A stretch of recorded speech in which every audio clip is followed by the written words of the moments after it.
بسم اللہ والصلاة والسلام علی رسول اللہ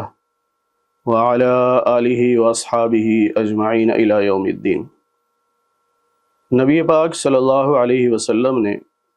رمضان المبارک کے 3 عشروں کو یوں تقسیم فرمایا کہ پہلا عشرہ رحمت ہے، دوسرا عشرہ مغفرت ہے اور تیسرا عشرہ جہنم سے آزادی کا عشرہ ہے۔ اب یہ جو 3 عشرے ہیں، اس میں یہ نہ سمجھا جائے کہ پہلا عشرہ چونکہ رحمت ہے تو ہم مغفرت نہیں مانگ سکتے، یا دوسرا عشرہ مغفرت کا ہے تو اس میں رحمت نہیں مانگ سکتے۔ یہ ہماری بہت ادنا سی سوچ ہے، ایسی سوچ نہیں رکھنی۔ اصل یہ ہے، شاہ ولی اللہ رحمۃ اللہ علیہ نے اس کی تفصیل میں یوں فرمایا کہ انسان جو ہوتے ہیں گناہ گار، وہ 3 قسم کے ہیں۔ بعض معمولی گناہ گار ہیں، نیک لوگ ہیں، اب ان پر پہلے 10 دن رحمتیں برسنا شروع ہو جاتی ہیں کیونکہ وہ ہی رحمت کے مستحق۔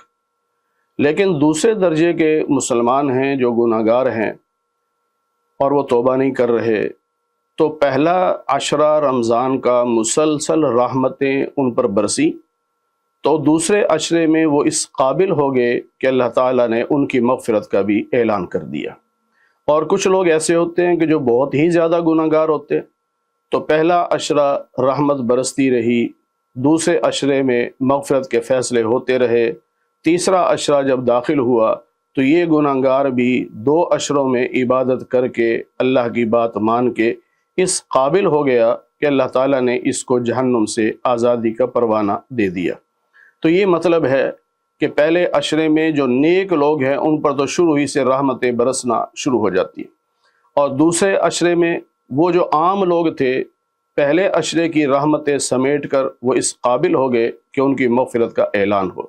اور پھر 20 دن مسلسل عبادت کر کے، تلاوت کر کے، ذکر اذکار کر کے، روزے رکھ کے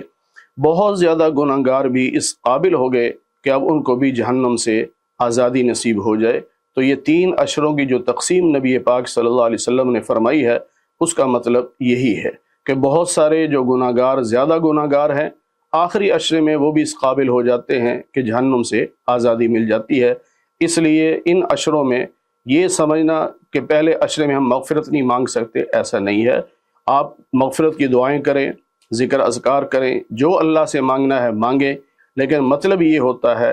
کہ اللہ کی طرف سے موسلا دھار بارش کی طرح رحمتیں برس رہی ہوتی ہیں۔